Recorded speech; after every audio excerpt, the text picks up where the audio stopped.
Last వీడియోలో చూసారు కదా! మా అక్క ఎంగేజ్‌మెంట్‌కి నేనైతే షాపింగ్ చేశాను. లెహెంగా స్టిచ్ చేయించుకున్నానని. అయితే నేను వర్క్ ఎలా ఏయించుకున్నాను, ఏంటి అనేది మీకు ఈ వీడియోలో క్లియర్‌గా చూపిస్తాను.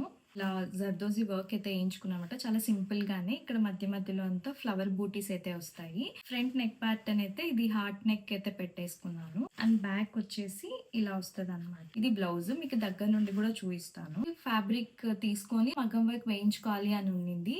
కానీ టైం అయితే అస్సలు జస్ట్ 1 డేలోనే నాకు ఈ బ్లౌజ్ కూడా స్టిచ్ చేయించి ఇచ్చారు. సో, అందుకని చెప్పి నేను రెడీమేడ్ దుపట్టా తీసుకున్నాను. ఇలా పర్ల్ వర్క్ అయితే వచ్చి ఉంటదన్నమాట. అయితే ఫస్ట్ చూడడమే ఇలా బిగ్ బోర్డర్ శారీనే ప్రిఫర్ చేశాను. లెహంగాస్‌కి ఎప్పుడే కానీ బిగ్ బోర్డర్స్ ఉంటేనే బావుంటది. హైట్ తక్కువ ఉన్న, హైట్ ఎక్కువ ఉన్న వాళ్ళకి కూడా బిగ్ బోర్డర్సే ప్రిఫర్ చేయండి. సో దట్ మనకు లెహంగా లుక్ అనేది బావుంటది. సింపుల్‌గా ఇలా పెట్టించుకున్నాను. బ్లౌజ్ కొంచెం లైట్ కలరే ప్రిఫర్ చేశాను. ఎందుకంటే దుపట్టా ఇది కలిసిపోతది కదా! ఇలా ఉంటే కాంట్రాస్ట్‌గా బావుంటది. సరిపోతదన్నట్టు ఇది తీసుకున్నాను.